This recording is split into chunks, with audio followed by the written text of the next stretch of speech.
It is morning. It's early. We never do this in the morning. This is great because I'm back on the juice. I'm back on the caffeine. So this is the perfect time to Oh, podcast for me. you're back on the caffeine now. Look at you. I thought you were I giving that up am. for good, or is it just through Madison? No, it was just like I wanted to cycle off of it to see Mm, how I did. And what's super interesting is while my mornings were obviously, a bit more groggy and it was kind of harder to get up to speed, my right. afternoons were so much less depressing. My afternoons were so much less like there was less like peaks and valleys. So right now, Right. I'm sipping my cold brew, which I do love, and I'll be, high on caffeine for the next like 3-ish hours. Right. But by the time when afternoon comes around, I'm gonna be freaking tired. And of course I have a video shoot this afternoon. So I'll probably have this batch of cold brew, and then I won't have my second cup of coffee until probably like maybe like right before noon. I try not to do it within 12 Right. hours or within like 10 hours going to bed.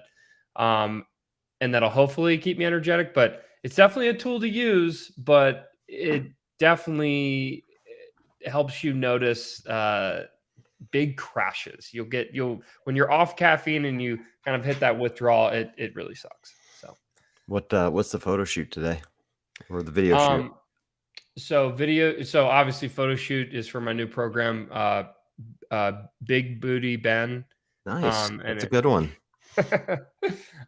no, it's let's see. I just have to shoot a bunch of YouTube videos because Shona and I got Mhm. a lot of really good content shot last week. AKA Shona shot a lot of good content last week. I didn't do anything.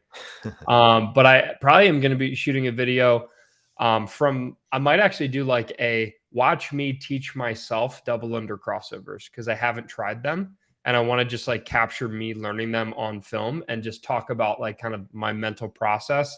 I'm confident, and I say this, I'm pretty confident I'm going to be able to learn them. I think I have enough jump ropes where I'll be able to find the right one for me. I already kind of have a couple ideas of what is required to do double under crossovers, Right. but I might try to learn them live on camera. But I need a bunch of YouTube videos before I go live in the woods for a month.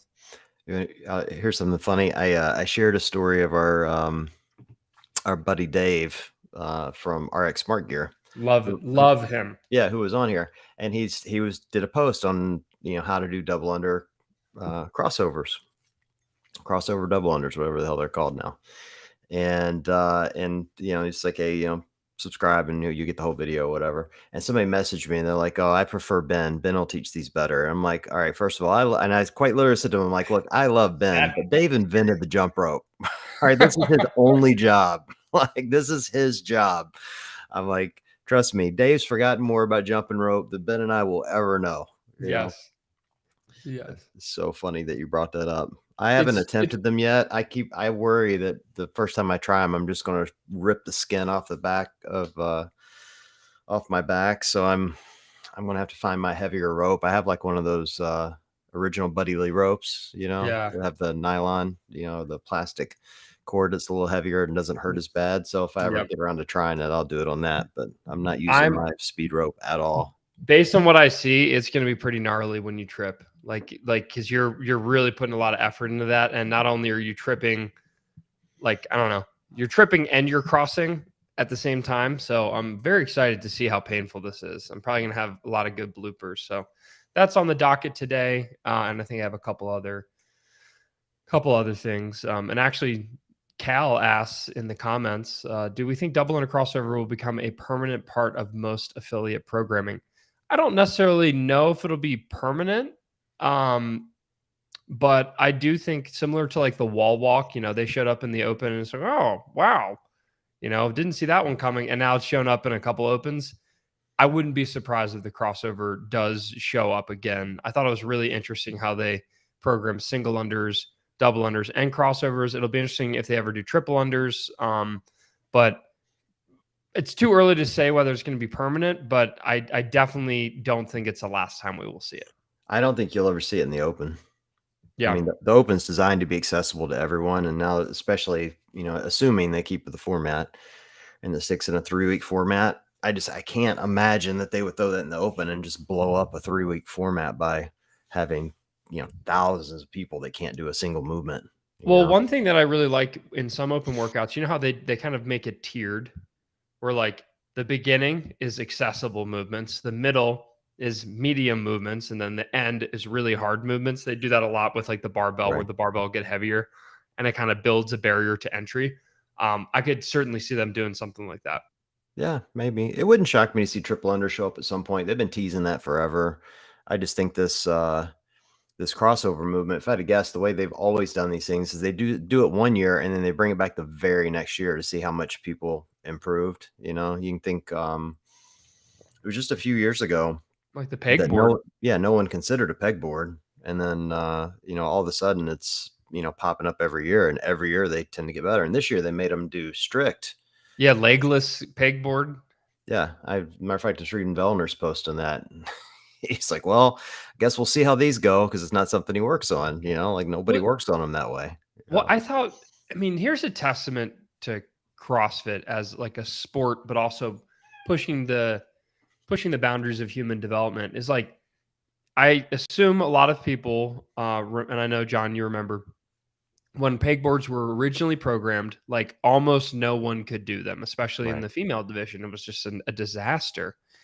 And then here we are a few years later, and the masters division, like 60 plus year old, is able to do right, them.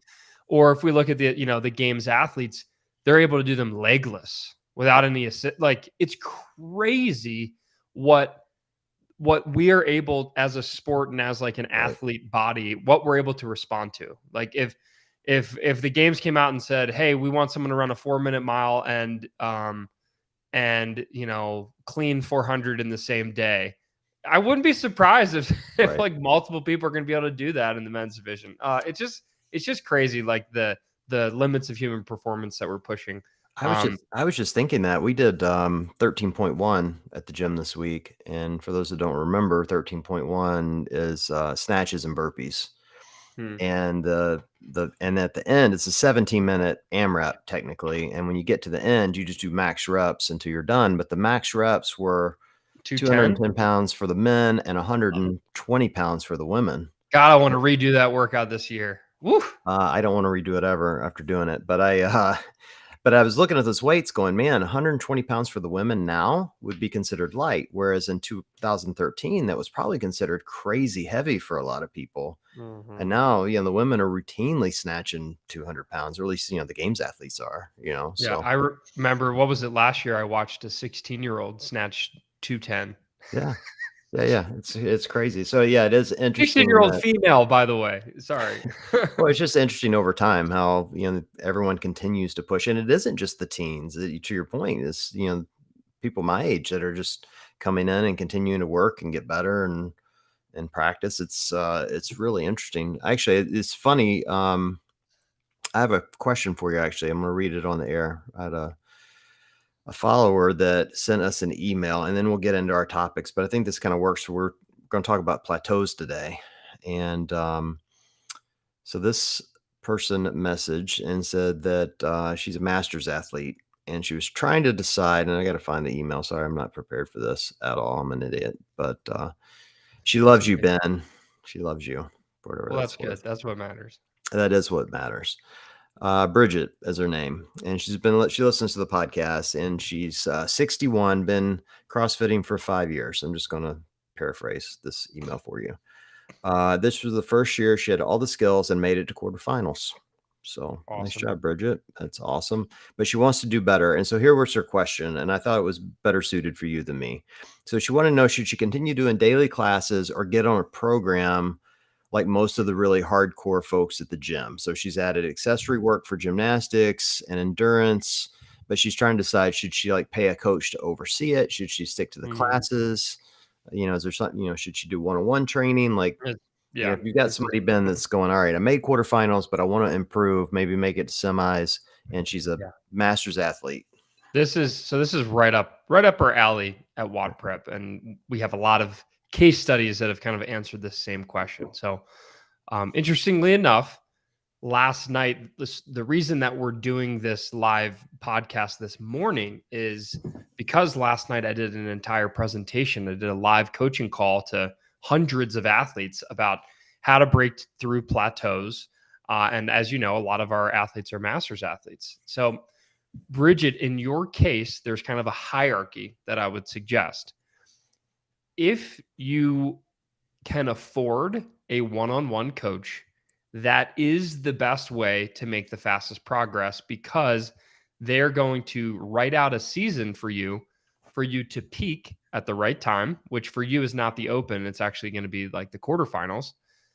It's going to help you peak at the right time. And in the off season and in volume accumulation phases, like mid season, you're going to be attacking weaknesses that going to class just fundamentally will not attack.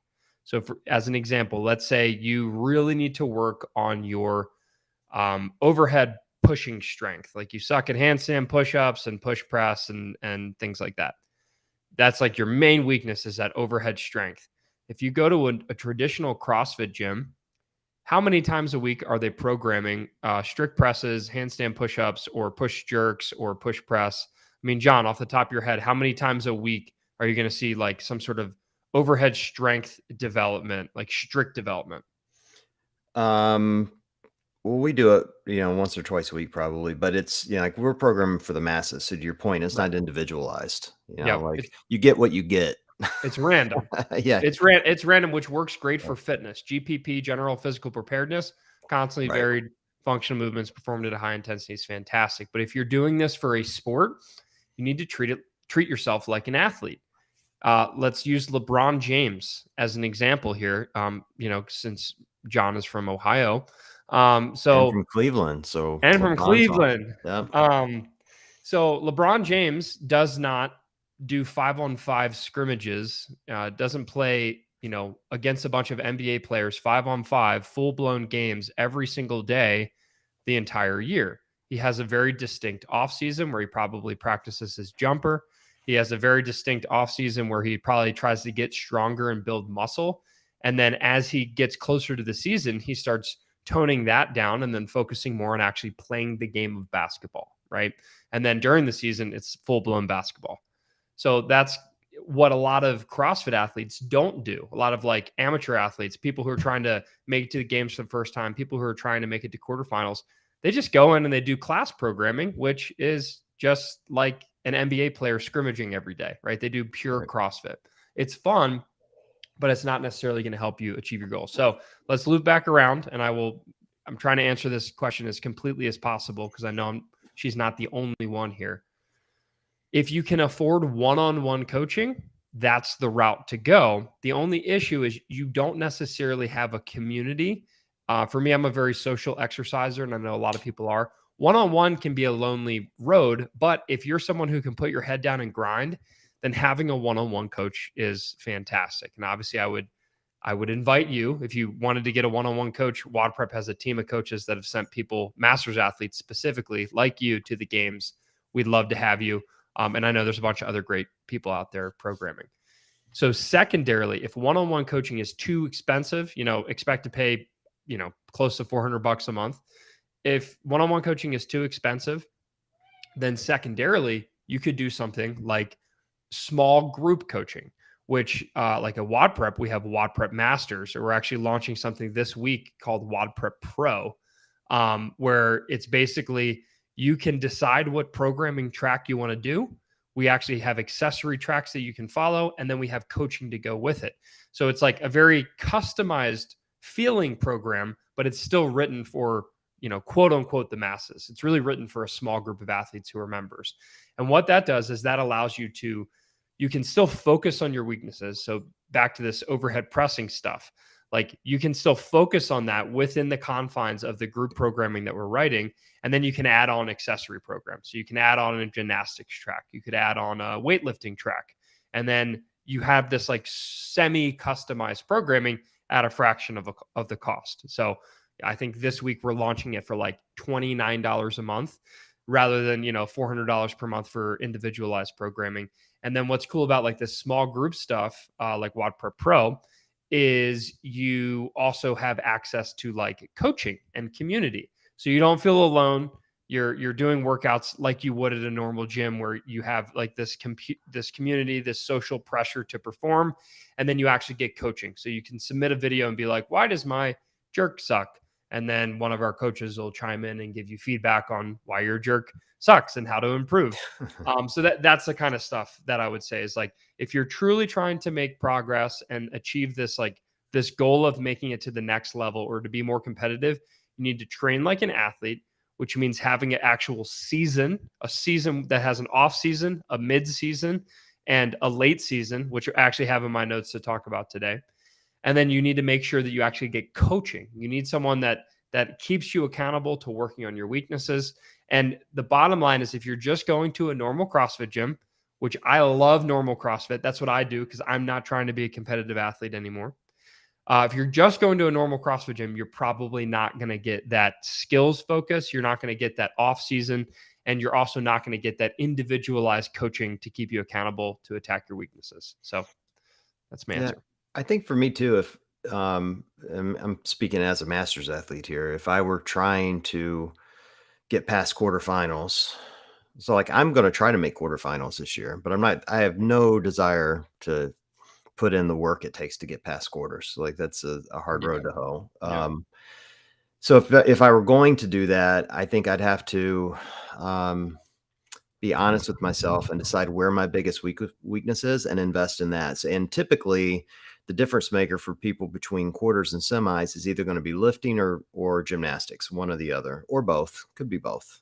And and I think that's where a real specialized coach can help you. Like I think of your team, Ben. You got a couple that are kind of really hardcore lifters, and they have individual coaches, and I've seen them firing videos back and forth and getting feedback, and that feedback you get from a one-on-one coach around weightlifting is really invaluable that you don't get in a CrossFit class. Like my CrossFit class will go turn your knuckles down or get your chest up, but that's not individualized coaching. Those are basic cues that even I can see when I Yep. look at people where you have an individualized coach and they're drilling you and they're like, do it again, do it again, do it again.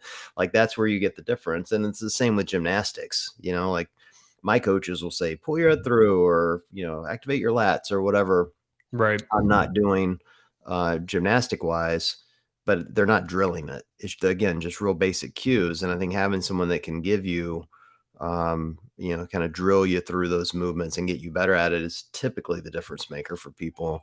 I think most people can understand the kind of the volume you need to get to be able to do metcons quickly. You know what I mean? Like, Mhm. so, and there, you guys have a ton of great programs or obviously, tons of competitive tracks out there that you can follow you know, that give good coaching, but for individualized, for this, I'd give the same advice. Go get a coach. Yeah. I mean, again, I don't know enough about her to know where the weaknesses are. I mean, she mentioned gymnastics a little bit, so maybe that's it, but um, that's where I would dig in. So And one thing I also want to say is, we're talking about, oh, well, this is for competitors, this is for people who are super competitive, yada yada. What's what we kind of talked about last night on the seminar that I ran was, it also is very beneficial to train this way for beginners.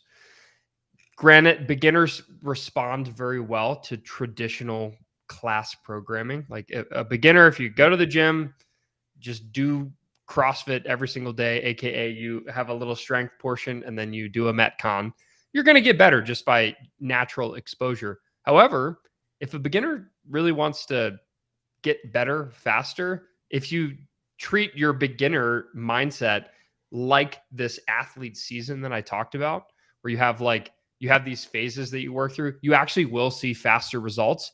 It's just maybe not quite as fun per se, but this isn't reserved only for competitive people. We've actually, even in the one-on-one coaching side of things, we're charging $400 a month. We have a lot of beginners that sign up for that because they're like, hey, I really want to get better at CrossFit. And I realize that having an individualized coach, even though I'm not very competitive, having an individualized coach is going to help me achieve the goals that I want to achieve.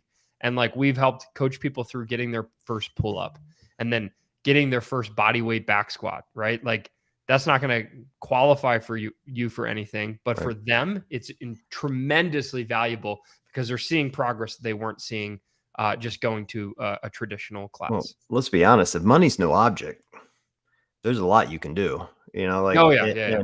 and, we're being very general here for Bridget's question around, what should she do to kind of move to the next level. And we're kind of focused on, getting a coach around something that's CrossFitty, weightlifting or gymnastics. But the reality is you might want to sit down and write out all your weaknesses, which are going to include nutrition. So maybe you need a nutrition coach. Hmm. Maybe you need a mindset coach. Like, Yep. I mean, Don if money's Fletcher. no object, you could have all of these things in advance very quickly. I think what you have to do is, decide what your budget is and then prioritize where your biggest weaknesses are and line them up together. That's what I try to do. Like, Hmm. I'm clearly not going to be a competitor, but I'm going to try to do the gauntlet this year at Wadapalooza. And so I'm I right believe now, you texted me about that and invited me to do the same. So are we doing the gauntlet together? I'm doing it for sure. I don't know about you, but I'm doing it. But, so I've set for myself, I have a 4-month goal to get prepared for that. And a huge part of that for me is nutrition. Mm, Like I have kind of the tools, to compete in the division I need to compete in. I just need to up my volume a little because it's a long workout and then, work on some lifting skills, but I don't necessarily need an individual coach for that. Like I've been doing it over a decade, so I can just kind of dial in with my coaches at the gym and they're willing to help me with that. And, I have a lot of resources like you, so that helps. mhm. That I'll just be asking for shit for free. But anyway, I had so much fun at the gauntlet last year, like that initial overhead squat where I think at the time I had posted the heaviest weight, and it was like I bloomed like a flower, hit that like I think I hit a 300 or 290 or something like right. that for a 3 rep overhead squat, and then like slam the bar down, huge adrenaline dump, and then just crash and burn for the next 45 minutes. Well, but I'll probably have the same experience. But I guess my point is like I've already identified where I think my weakness is going into this, and Hmm. I've set a few benchmarks for myself between now and when Waterpalooza actually comes up to actually test what I'm kind of where I'm at to determine if I need to offset it. So that's my biggest advice for people: like figure out what your budget is, pick your weakness, and spend your money there. And if money's no object, get all three: nutrition, Hmm. mindset, and a individualized coach, and go for it. And if money is an object, join WOD Pro because There it's you a go. crazy discount. We just launched it, wodprep.com/pro. It's amazing. There All you right. go. So I know we actually have a topic for today. And what's interesting is we've already covered a lot of it, but I think it'd be nice for listeners to like tie a bow on it. So I have for today's topic 5 reasons people plateau and lose motivation in their training. And I'm really going to be focusing kind of on the plateau. Like Okay. I think for a lot of listeners, especially if you've been training for longer than a year, there's a certain time where you stop seeing the gains that maybe you're used to seeing. I remember when I started CrossFit, I would eat a pint of Ben and Jerry's, show up, and PR everything in that I thought class. you were Oh, still doing that. well, I it's the PRs are less frequent. Okay. The Ben But and you're still doing the actually the kind of Ben and Jerry's is Ben and less Jerry's. frequent. Okay. Good. It would literally be like in college. I'm like, I need calories. Well, this is a lot of calories, and I'd eat a pint of Ben and Jerry's and then go train at CrossFit Raleigh at the time, and now it's CrossFit Invoke Yep. in Raleigh, North Carolina. And I would go, I'd PR everything, and I'd leave. And then basically after 8 months of doing that and just treating my body like complete trash, eventually the PR stopped happening every single class, and I was like, what's going on? And then obviously I, submitted my nutrition journal to Christmas Abbott, who was the owner, and she just laughed. She was literally like, "Are you kidding? This is what you eat?" And I was like, "Yeah." It was like 9 string cheeses, like Sounds like you have a 2 dairy pints of Ben fetish. and Jerry's. I love it. But there's a certain point where, as CrossFitters, if we're just going in, doing normal class and leaving, there's a certain point where we're going to hit plateaus. And especially for beginners, I have 5 main things that I wrote down that I think are reasons we plateaued. All right. What's number So one? I'll like list them all out, and then John, you can pick which ones you kind of want to attack here. So number one is overtraining, especially for the addicted Okay. CrossFitter. We can potentially overtrain, and John, I know you're culpable of that sometimes. Number two is lack of goal clarity. They don't necessarily Okay. know what their goals are. Number 3 is no seasonality, aka they have no season that they're training through, which I mentioned a little bit in Bridget's question. Number 4, they have no skill focus or skill practice. If you just go to class every day, when's the last time you practice ring muscle ups for 30 minutes in a class, right? Probably never. You should, and if you're trying to learn ring muscle ups, you should do that 3 times per week. There's Yep. no way that's happening in a normal class. And then last but not least is no specific coaching. You get those general cues. Good job, guys. Keep your butt down, chest up, but that's Right. not coaching. Coaching is like, hey, we need to build from the ground up your foot positioning, and we need to work on your thoracic mobility to help, like that's coaching. So overtraining, lack of goal clarity, no seasonality, no specific skill focus, and no coaching. Those are the 5 different reasons I think people plateau in their training. Well, let's just take them in order. So let's start with overtraining. I like that one because I Yep. overtrain a lot. I haven't been lately. I've been good lately. I've taken rest Good. days and not killing myself, and I'm trying to be more mindful, particularly going into this, what I'm considering a kind of a 4-month cycle to Mhm. not feel like I'm, I get in the mindset. I'm like, oh, I can just cram for this, you know. Right. 2 But weeks out. It's time to yeah, start training, baby. I'll just fit all the fitness in 2 weeks. Yeah. I'll clean up my diet for a week and I'll have abs. That's how it works, right? Yep.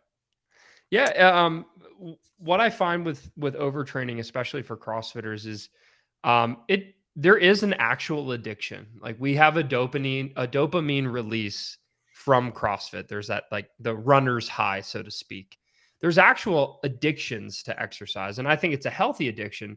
But what we find with CrossFit is there's kind of like this underlying, there's this underlying like I can always do more. Rich Froning Right, is famous for being like, "What's a rest day?"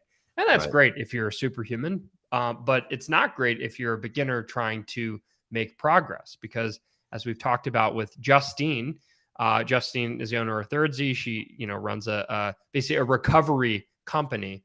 The only way that you make gains from the gym is outside of the gym when you're sleeping.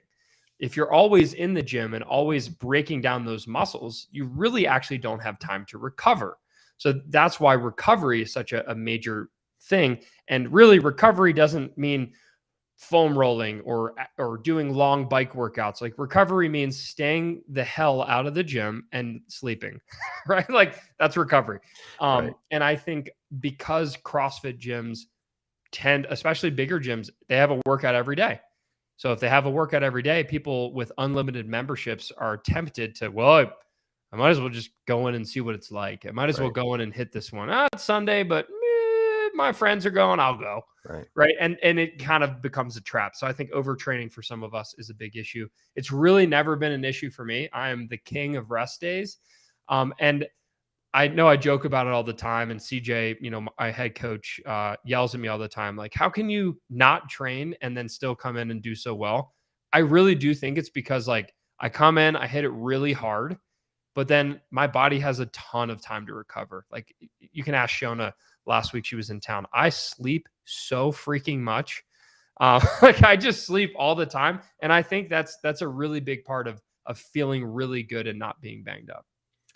I think you have to be really mindful on those rest days too. I think people often, and I'm as guilty as the next guy about this. So I'm just autobiographical here.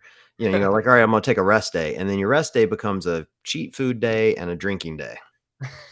Right. And what you're not recognizing is you're not really resting. You're not working out, but your body is still working very hard to process toxins and food it's not used to getting on a regular basis. I think you have to be mindful of those rest days of what you're like, create a plan, Yeah. like go into that day going, all right, here's what my nutrition is going to look like. To your point, here's what my rest is going to look like.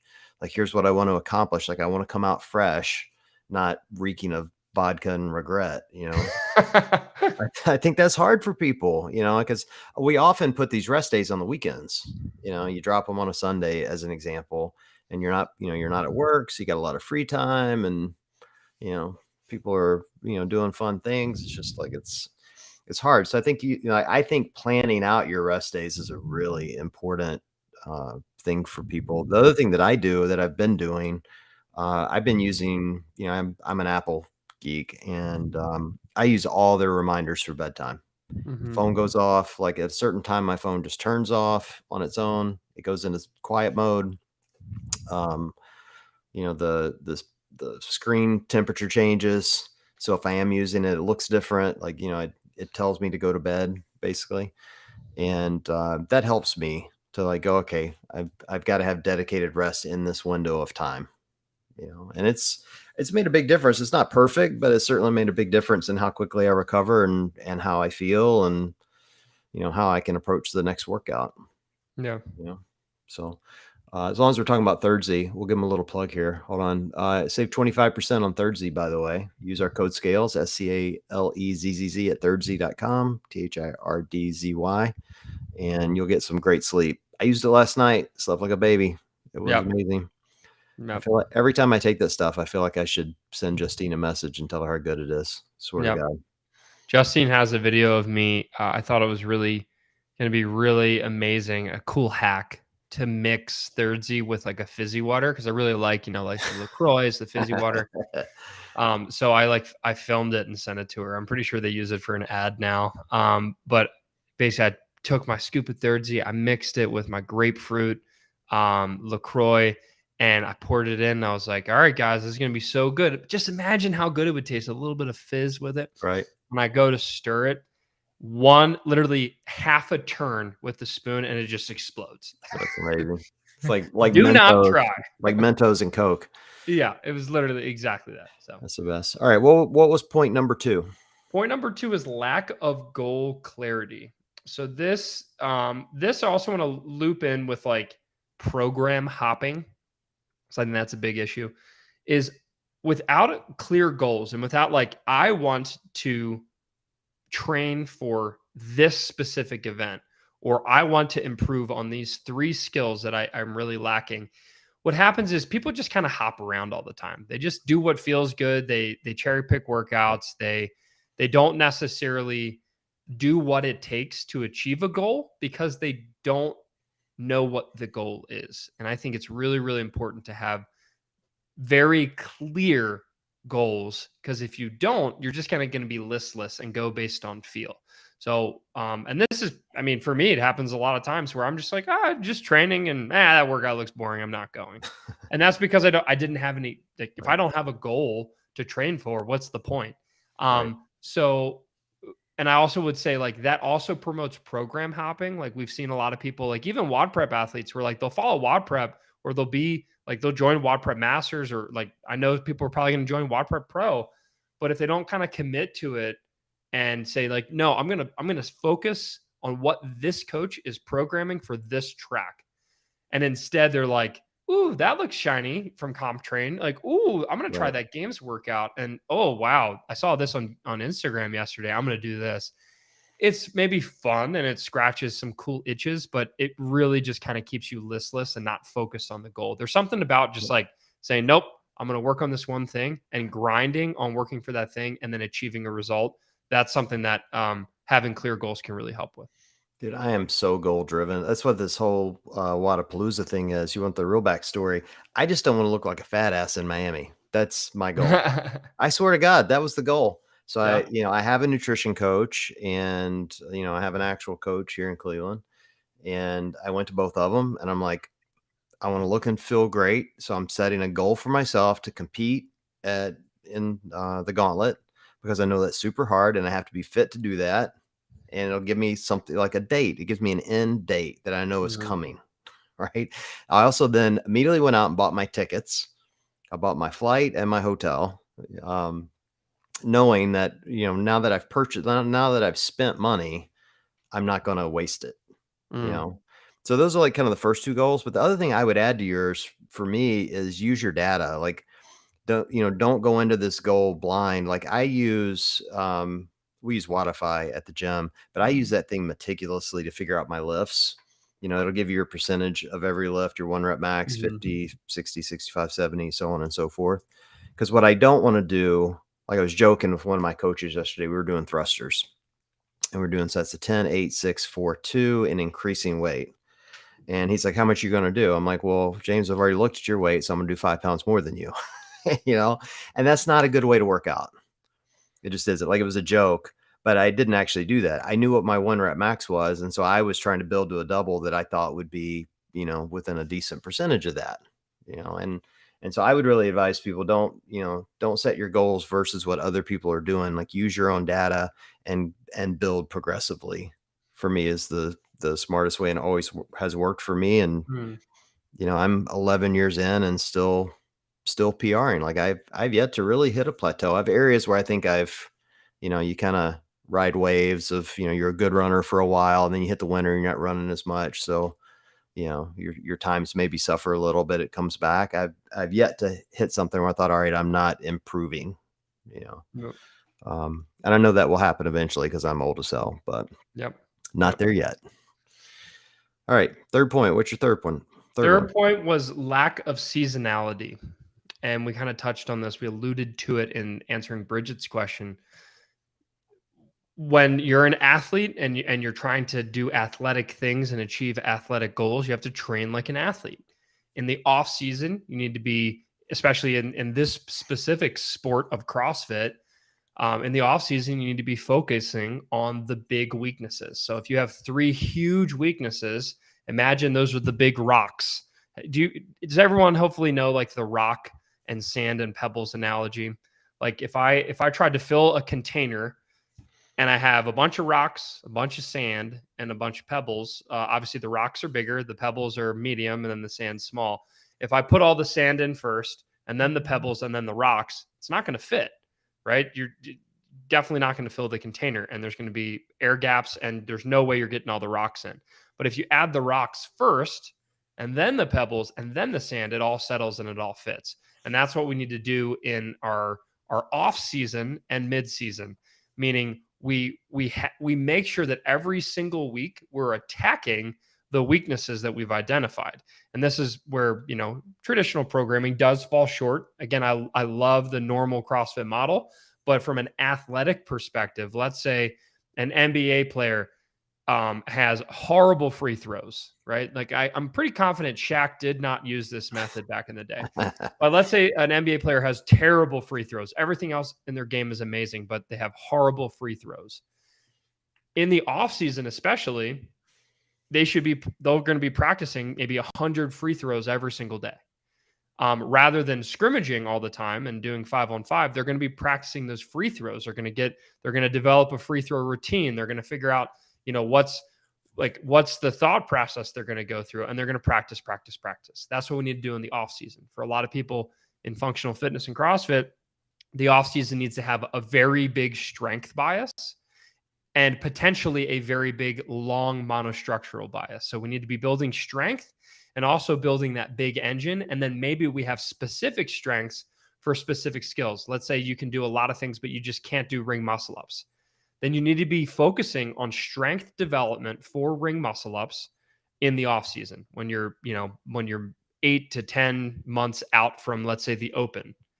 And then as we get closer, we start to actually add volume to the skills. So maybe you developed enough strength to do ring muscle ups, and then in the mid season, we start reducing the weight of our strength development and increasing the volume of actual gymnastics practice. So we're going to start actually trying to hit multiple ring muscle ups in a workout.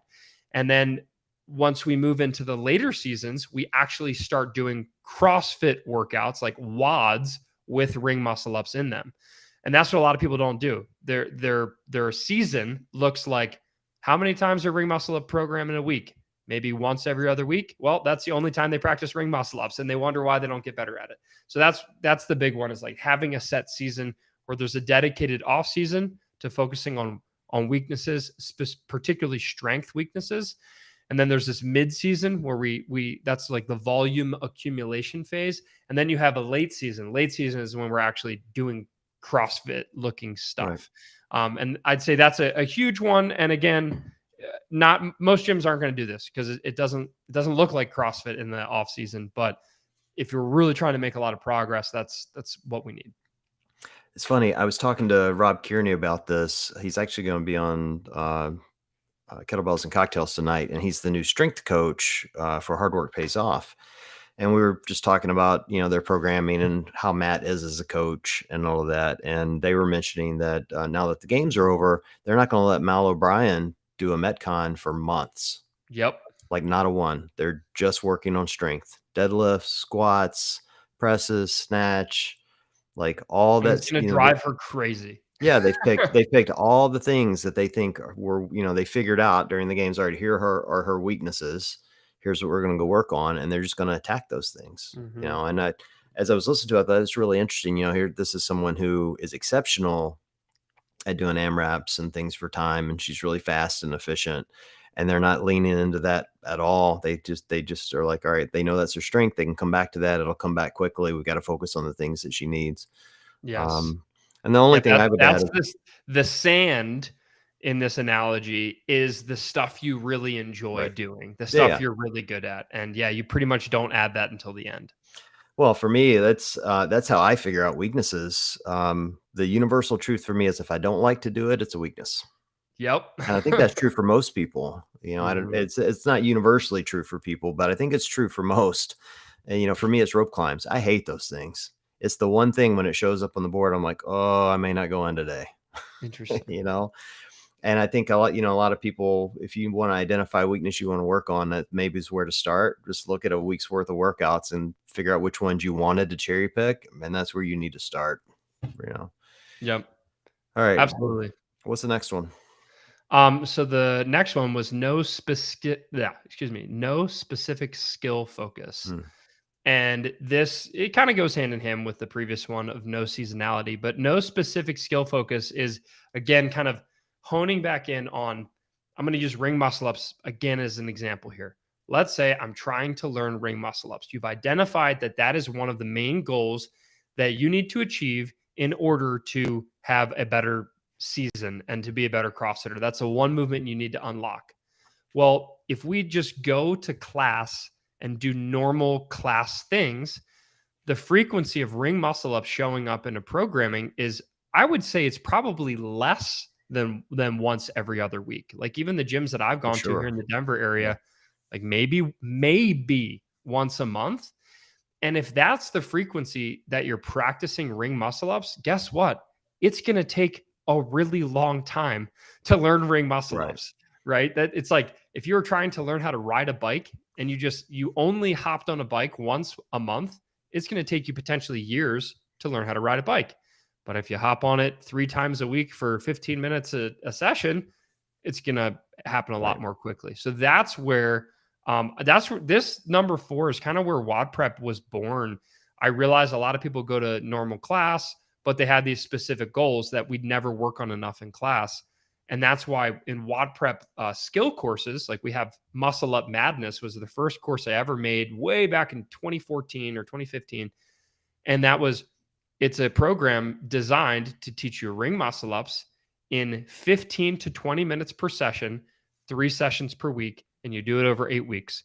And you start with not knowing ring muscle ups, and we guarantee that by the end, you'll have ring muscle ups, or we then created courses to help you get the prerequisites because we realized a lot of people were coming in and being like, I can't do a pull up. Will this work for me? And it's like, yes, it will work. You'll get better doing pull-ups and muscle up things, but we need to make sure that you have your prerequisites. But if you came into Muscle Up Madness with, I think we said like at least 7 strict pull-ups and the ability to do multiple ring dips, if you could do that, we guaranteed that you would learn ring muscle ups because it works when you just add in the specific skill focus 2 to 3 times per week for these small sessions and you know the drills you're supposed to do, you will achieve Right. success. And that works for pretty much every skill across the board, as long as you have the prerequisites. So I'm not going to guarantee you're going to learn a ring muscle up if you can't do a pull up. You need to start with the pull ups and then work on your dip strength. And then when you have those 2 things, boom, you're going to be able to crush it practicing the actual high level skill. Well, and I would say, skills focus isn't just muscle ups for people listening or Oh watching. yeah, It's, it's for all of there's us. like, I'll give you some examples. Gyms don't program muscle ups because they're not fun and it's supposed to be the best hour of your day. So they don't program them because a lot of people can't do them. They're, it's not a lot of fun for the masses and they kind of I teach think them they're the on the side. funnest.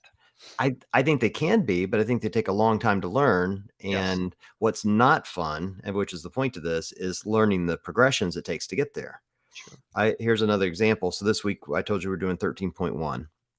And in the middle of it at the RX, it calls for 30 snatches at 135 pounds. Now, I can do 30 snatches at 135.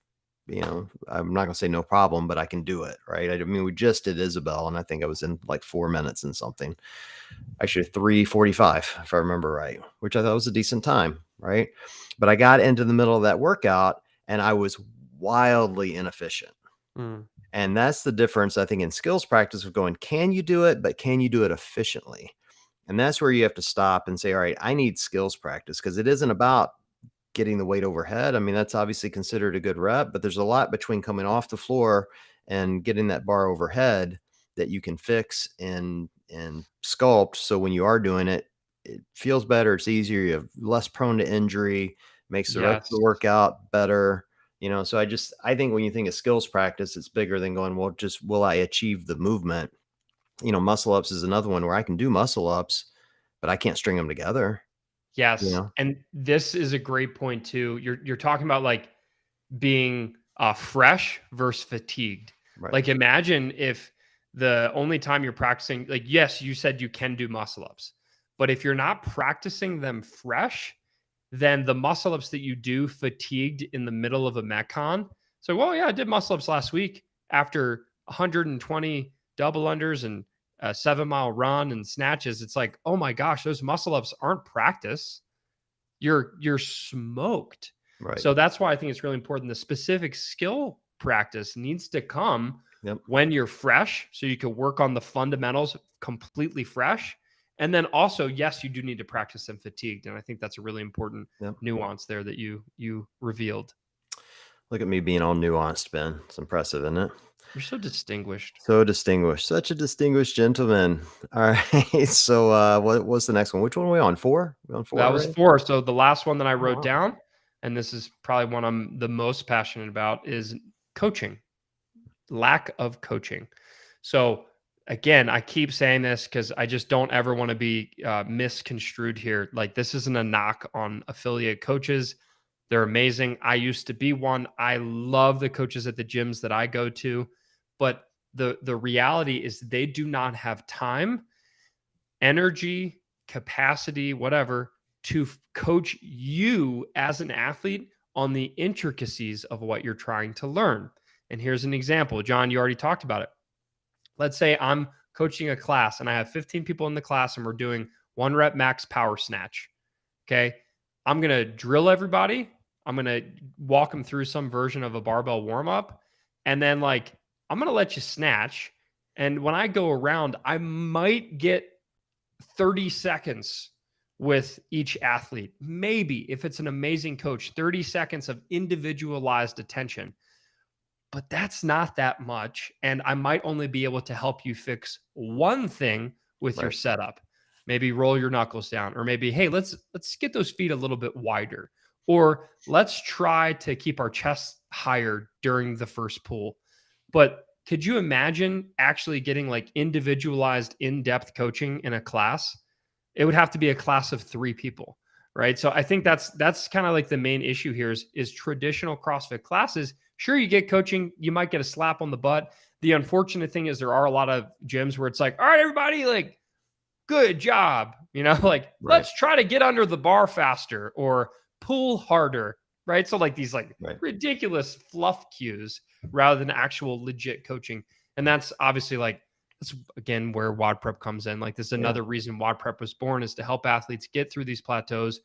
And that's why we were so passionate about our coaching. Like, inside our coaching group in WOD Prep Pro, the coaching group, like, John, if you uploaded a video of your snatch, your barbell snatch, then Thank you. we Thank you for would, clarifying, Ben. Thank you.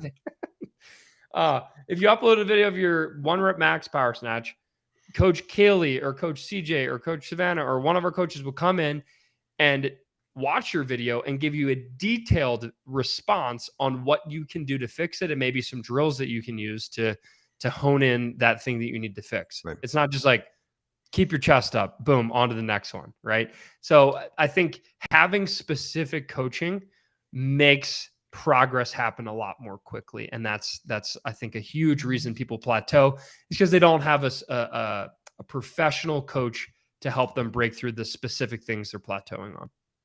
Yeah, look, I have never had a coach in an affiliate that wouldn't take time. So I'll emphasize that go to Oh, your coach 100%. and ask. And I know you're saying the same thing. Like they will give you individualized coaching if you ask, but most are limited by capacity and time. I mean, these Yep. are it's a tough job, man. Like I was looking at our class yesterday, and we were doing thrusters and some other stuff, and there's a couple of new people in the class and they've never lifted before, and that's where the coach is going to spend their time, because they don't want anybody getting hurt, which is very smart. Mhm. And they want to make sure these kind of newer athletes that haven't been doing it for a decade like I have are getting some individualized attention. So if I want attention from my coach, I kind of have to go to him before the class or after the class or during instruction time and ask for it, and that's Yep. okay.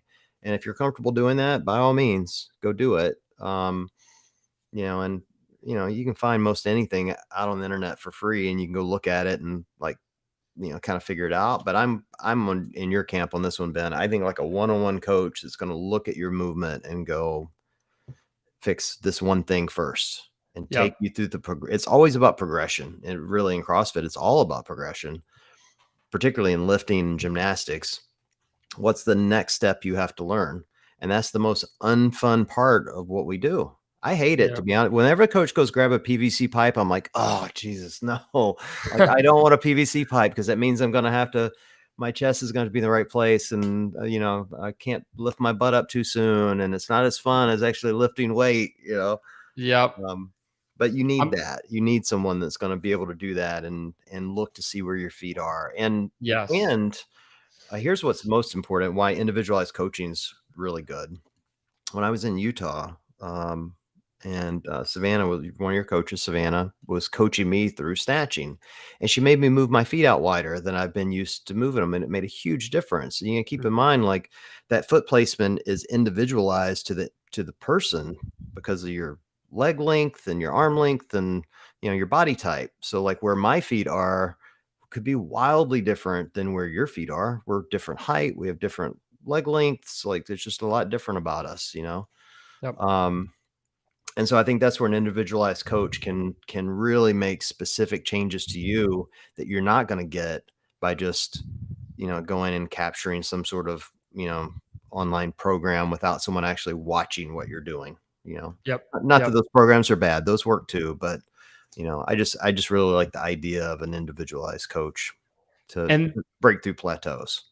you make it a really interesting point. You talked about like, yeah, you can go online and do a lot of self coaching. Obviously, that's like how most people find WOD prep. And for all the listeners, for all the Yeah. people in the comments right now, we're streaming live on Facebook and YouTube. Like a lot of you found WOD prep because we offer a ton of free coaching so that you can self coach yourself. You might see a video and be like, oh, that's what I do. I'm going to listen to Coach Ben and see what he says. And then I'm going to try to go do it. But it's not me actually like working with you as an Right. athlete. Um, but I don't know if you've heard of the plumber analogy. You This got a lot is of this is analogies today between the I rock and the I'm plumber. Let's I'm go. highly What you got? caffeinated, ready with the analogy. So coaching is like self-coaching versus true coaching is like this. So this lady had her sink was clogged. For whatever reason, she just couldn't figure out why her sink was not working. It wasn't draining properly. She Googled it, she YouTubed it, she couldn't figure it out. Just something was wrong with her sink. So she broke down and she called the plumber. And a plumber came in and he comes in, he takes a look at the sink, he turns on the water, he sees it's not draining properly, kind of, grabs his beard like I'm doing now. And then he takes out a wrench. He goes to the bend in the sink line and he just whacks it once. And then he turns on the water, sink drains perfectly. And then hands the lady a bill for $300. And the lady's like, "Are you kidding me? Like that only took you 2 minutes at most to fix." And he says, "No, ma'am, that took me 25 years."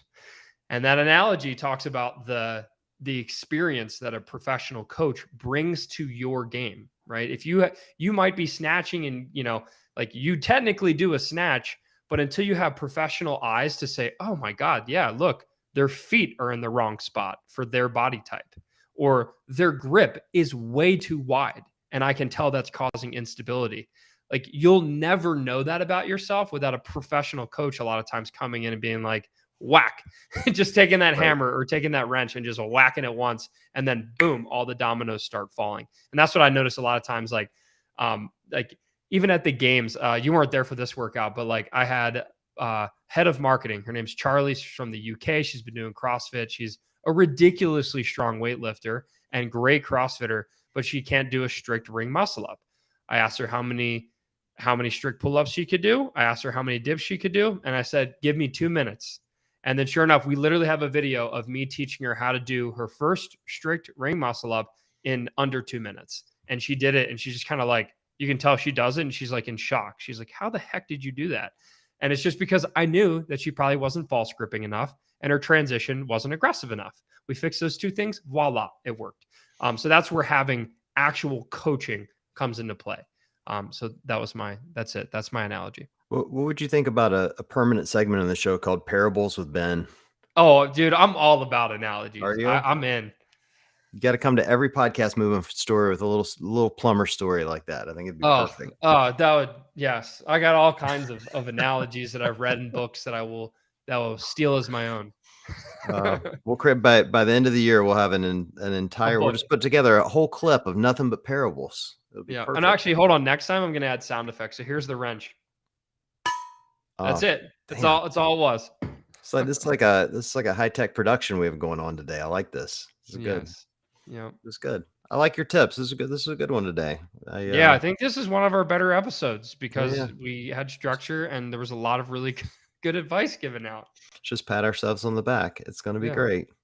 This is going to be one that I send people because a lot of people, come to WOD Prep and they ask about how to make progress, or this is a great one for beginners and intermediate and advanced because these apply to literally everyone. At least one of these probably applies to almost every one of our listeners. There we go. So are you coming to Wadapalooza? You're coming, I right? don't know, man. I just looked up the dates. It all depends on, I mean, it's in January. Hunting season will pretty much be over. Hopefully I filled a bunch of tags. I need to start saving my pennies. I will be moving kind of close to then. And then WOD Prep HQ's lease runs out kind of close to then. So I got to get my ducks in a row. Right. But if the people want us to go head to head in the gauntlet, then I can't deny that. Well, I don't know if we're going to go head to head. We'll be in different divisions, I'm sure, but I'm going to train and regularly talk about it on both shows, like kind of how the training's going. So everyone will get updates on what's coming up. And I'm throwing a cocktail party with kettlebells and cocktails. Oh, snap. Yes, I'm finalizing the details. You're jumping on the bandwagon of throwing cool ass parties at the events. Yeah, this one's going to be, I've got a couple of calls today, a sponsor that's putting it on for us and a gym that's going to allow us to do it. They're both very cool. I think it's going to be a fun thing. It's going to be very exclusive. Parties. What's that? I said, I forgot about that. I need to get sponsors for my party. So I stopped paying these huge bills. Well, look, my point is I think what we'll end up doing is offering to our podcast listeners for this show and the other show, if you're going to be in Miami, you'll get an invite because you're a subscriber to the podcast. Okay.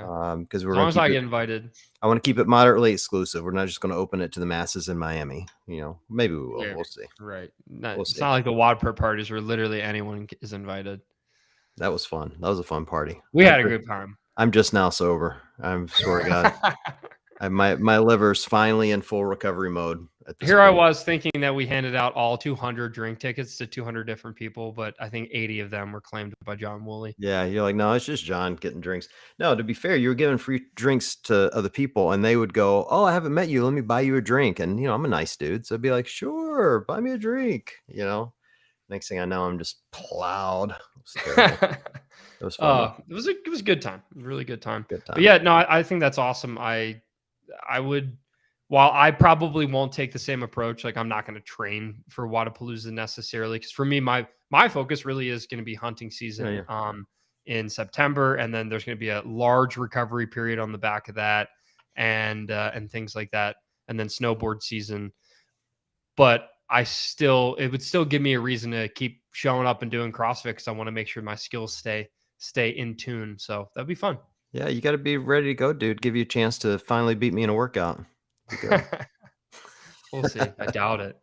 We'll see. All right, are we doing this next Monday? Are you out of town again? What are we doing? Next Monday, I am in All town. right, so we'll be back on Monday. We were late this week because we both had stuff. But we'll be back next Monday evening to do this. Yes? Is that right? Yes. All Yes. right. I will let you know if anything changes. But yep, that should work. Cool. Fun time. Well, before we wrap up again, everybody go to thirdsy.com and get your best sleep ever. Our sponsor, and use our code SCALES, SCALEZZZ. You will love this stuff. The collagen protein is what we get, and you'll sleep like a baby. You'll love it. Yep. All right.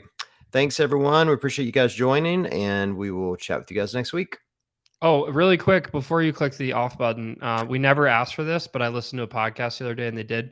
Please, if you actually like this podcast and you listen to it, go to your podcast platform and give us a 5-star review. It really helps us get more exposure to other people. We never asked for it, but I'm doing it now. Go leave us a 5-star review, say some kind words about John, and you can shit talk me and we'll appreciate it, but leave us 5 stars and that's really going to help us out.